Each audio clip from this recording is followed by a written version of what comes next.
Assalamualaikum warahmatullahi wabarakatuh.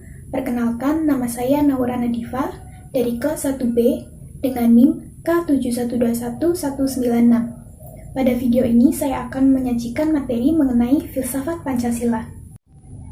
Adapun tujuan dari video pembelajaran ini yaitu yang pertama untuk memenuhi penugasan mata kuliah pendidikan Pancasila.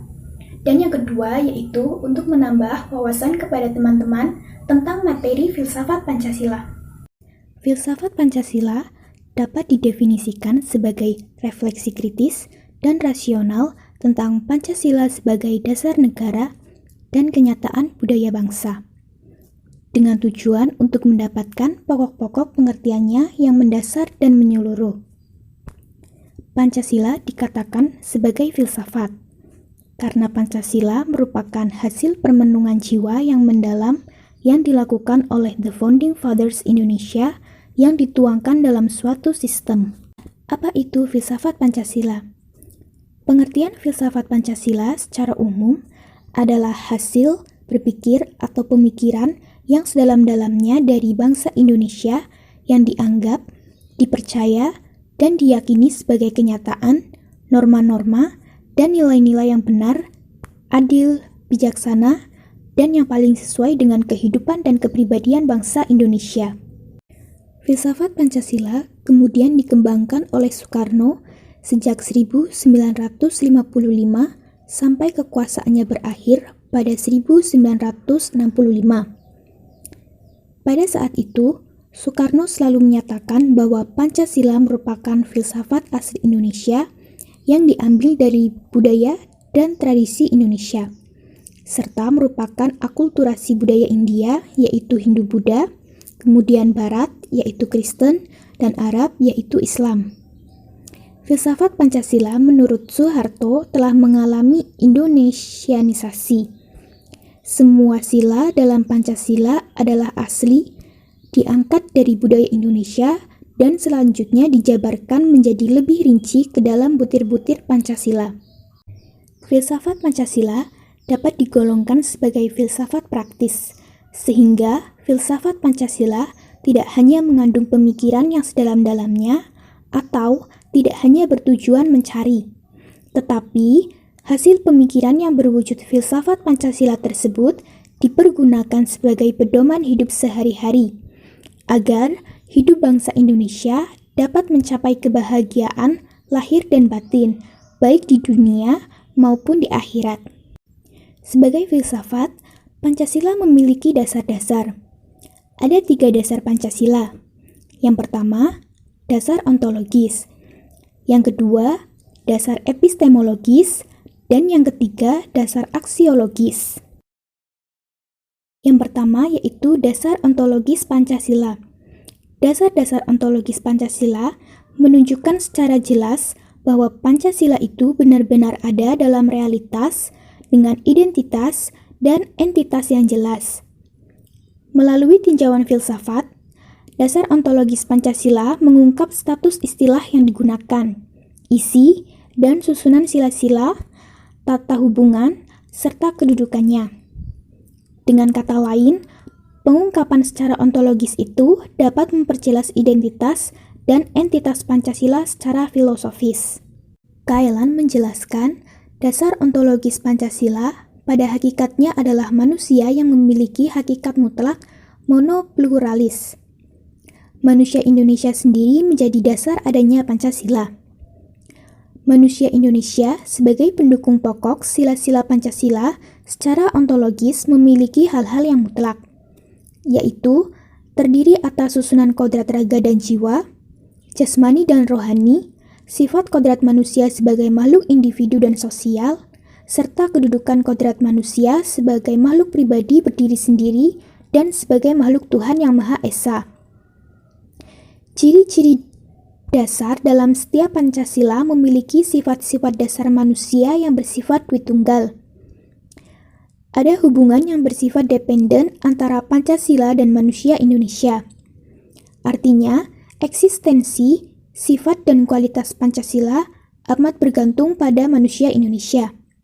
Selain ditemukan adanya manusia Indonesia sebagai pendukung pokok Pancasila, Secara ontologis, realitas yang menjadikan sifat-sifat melekat dan dimiliki Pancasila dapat diungkap sehingga identitas dan entitas Pancasila itu menjadi sangat jelas.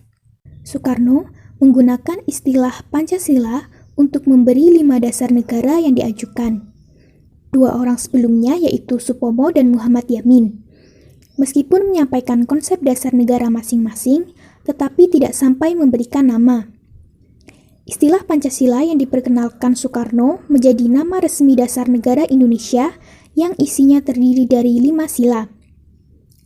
Menurut Noto Nagaro, lebih seyogyanya dan tepat untuk menulis istilah Pancasila tidak sebagai 2 kata, panca, sila, akan tetapi sebagai 1 kata, yaitu Pancasila. Penulisan Pancasila bukan 2 kata, melainkan 1 kata, juga mencerminkan bahwa Pancasila adalah sebuah sistem, bukan 2 buah sistem. Nama Pancasila yang menjadi identitas 5 dasar negara Indonesia adalah bukan istilah yang diperkenalkan Soekarno pada tanggal 1 Juni 1945 di depan sidang BPUPKI. Bukan Pancasila yang ada dalam Kitab Sutasoma, bukan yang ada dalam Piagam Jakarta, melainkan yang ada dalam Alinea keempat pembukaan Undang-Undang Dasar 1945. Jika ditinjau menurut sejarah asal-usul pembentukannya, Pancasila memenuhi syarat sebagai dasar filsafat negara. Ada 4 macam sebab yang menurut Noto Nagaro dapat digunakan untuk menetapkan Pancasila sebagai dasar filsafat negara, yaitu sebab berupa materi, sebab berupa bentuk, sebab berupa tujuan, dan sebab berupa asal mula karya. Yang kedua yaitu dasar epistemologis Pancasila. Epistemologi Pancasila terkait dengan sumber dasar pengetahuan Pancasila. Eksistensi Pancasila dibangun sebagai abstraksi dan penyederhanaan terhadap realitas yang ada dalam masyarakat bangsa Indonesia dengan lingkungan yang heterogen, multikultur, dan multietnik dengan cara menggali nilai-nilai yang memiliki kemiripan dan kesamaan untuk memecahkan masalah yang dihadapi masyarakat bangsa Indonesia. Masalah-masalah yang dihadapi menyangkut keinginan untuk mendapatkan pendidikan, kesejahteraan, perdamaian, dan ketentraman. Pancasila itu lahir sebagai respon atau jawaban atas keadaan yang terjadi dan dialami masyarakat bangsa Indonesia dan sekaligus merupakan harapan. Diharapkan Pancasila menjadi cara yang efektif dalam memecahkan kesulitan hidup yang dialami oleh masyarakat bangsa Indonesia. Pancasila memiliki kebenaran korespondensi dari aspek epistemologis sejauh sila-sila itu secara praktis didukung oleh realita yang dialami dan dipraktekkan oleh manusia Indonesia. Pengetahuan Pancasila bersumber pada manusia Indonesia dan lingkungannya. Pancasila dibangun dan berakar pada manusia Indonesia beserta seluruh suasana kebatinan yang dimiliki. Kailan mengemukakan bahwa Pancasila merupakan pedoman atau dasar bagi bangsa Indonesia dalam memandang realitas alam semesta, manusia, masyarakat, bangsa dan negara tentang makna hidup serta sebagai dasar bagi manusia dalam menyelesaikan masalah yang dihadapi dalam hidup dan kehidupan. Dasar epistemologis Pancasila juga berkait erat dengan dasar ontologis Pancasila, karena pengetahuan Pancasila berpijak pada hakikat manusia yang menjadi pendukung pokok-pokok Pancasila. Secara lebih khusus, pengetahuan tentang Pancasila yang sila-sila di dalamnya merupakan abstraksi atas kesamaan nilai-nilai yang ada dan dimiliki oleh masyarakat yang pluralistik dan heterogen adalah epistemologi sosial. Epistemologi sosial Pancasila juga dicirikan dengan adanya upaya masyarakat bangsa Indonesia yang berkeinginan untuk membebaskan diri menjadi bangsa yang merdeka, bersatu, berdaulat, dan berketuhanan yang Maha Esa, berkemanusiaan yang adil dan beradab, berpersatuan Indonesia, berkerakyatan yang dipimpin oleh hikmat kebijaksanaan dalam permusyawaratan perwakilan, serta ingin mewujudkan keadilan sosial bagi seluruh rakyat Indonesia. Sumber pengetahuan Pancasila dapat ditelusuri melalui sejarah terbentuknya Pancasila.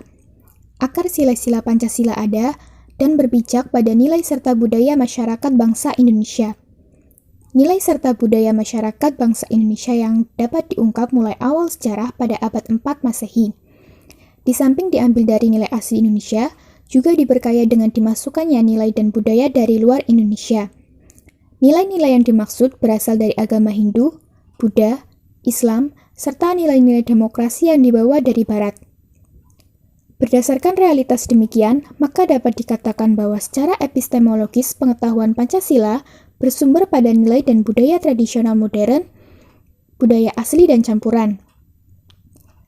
Selain itu, sumber historis itu, menurut tinjauan epistemologis, Pancasila mengakui kebenaran pengetahuan yang bersumber dari wahyu atau agama, serta kebenaran yang bersumber pada akal pikiran manusia, serta kebenaran yang bersifat empiris berdasarkan pada pengalaman. Yang ketiga, ada dasar aksiologis Pancasila. Aksiologi terkait erat dengan penelaahan atas nilai. Dari aspek aksiologi, Pancasila tidak bisa dilepaskan dari manusia Indonesia sebagai latar belakang, karena Pancasila bukan nilai yang ada dengan sendirinya, melainkan nilai yang diciptakan oleh manusia Indonesia. Nilai-nilai dalam Pancasila hanya bisa dimengerti dengan mengenal manusia Indonesia dan latar belakangnya. Pancasila mengandung nilai, baik intrinsik maupun ekstrinsik, atau instrumental. Nilai intrinsik pada Pancasila adalah hasil perpaduan antara nilai asli milik bangsa Indonesia dan nilai yang diambil dari budaya luar Indonesia. Kekhasan nilai yang melekat dalam Pancasila sebagai nilai intrinsik terletak pada diakuinya nilai-nilai ketuhanan, kemanusiaan, persatuan, kerakyatan, dan keadilan sosial sebagai satu kesatuan. Nilai-nilai ketuhanan, kemanusiaan, persatuan, kerakyatan, dan keadilan memiliki sifat umum universal. Pancasila sebagai nilai instrumental mengandung imperatif dan menjadi arah bahwa dalam proses mewujudkan cita-cita negara bangsa, seharusnya menyesuaikan dengan sifat-sifat yang ada dalam nilai ketuhanan, kemanusiaan, persatuan, kerakyatan, dan keadilan sosial. Berfungsi sebagai cara dalam mencapai tujuan bahwa dalam mewujudkan cita-cita negara bangsa, Indonesia menggunakan cara-cara yang berketuhanan yang adil dan beradab, berpersatuan, berkerakyatan yang menghargai musyawarah dalam mencapai mufakat, dan berkeadilan sosial bagi seluruh rakyat Indonesia.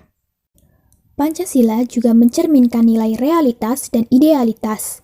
Pancasila mencerminkan nilai realitas karena di dalam sila-sila Pancasila berisi nilai yang sudah dipraktekkan dalam hidup sehari-hari oleh bangsa Indonesia. Di samping mengandung nilai realitas, sila-sila Pancasila berisi nilai-nilai idealitas, yaitu nilai yang diinginkan untuk dicapai. Menurut Kaelan, nilai-nilai yang terkandung dalam sila 1 sampai dengan sila 5 Pancasila merupakan cita-cita, harapan, dambaan bangsa Indonesia yang akan diwujudkan dalam kehidupannya. Nilai-nilai yang terkandung dalam Pancasila mempunyai tingkatan dan bobot yang berbeda. Hal ini disebabkan sebagai suatu substansi, Pancasila merupakan satu kesatuan yang bulat dan utuh, atau kesatuan organik. Nilai-nilai itu saling berhubungan secara erat, dan nilai-nilai yang satu tidak dapat dipisahkan dari nilai yang lainnya. Noto Nagaro menyatakan bahwa isi arti dari Pancasila yang abstrak itu hanya terdapat atau lebih tepat dimaksudkan hanya terdapat dalam pikiran atau angan-angan. Justru karena Pancasila itu merupakan cita-cita bangsa yang menjadi dasar falsafah atau dasar kerohanian negara. Nah, itu dia materi yang dapat saya sampaikan. Semoga dapat bermanfaat bagi kita semua. Terima kasih telah menonton video pembelajaran ini. Mohon maaf apabila ada kesalahan atau kekurangan, baik dalam pengucapan maupun penulisan. Sekian, wassalamualaikum warahmatullahi wabarakatuh.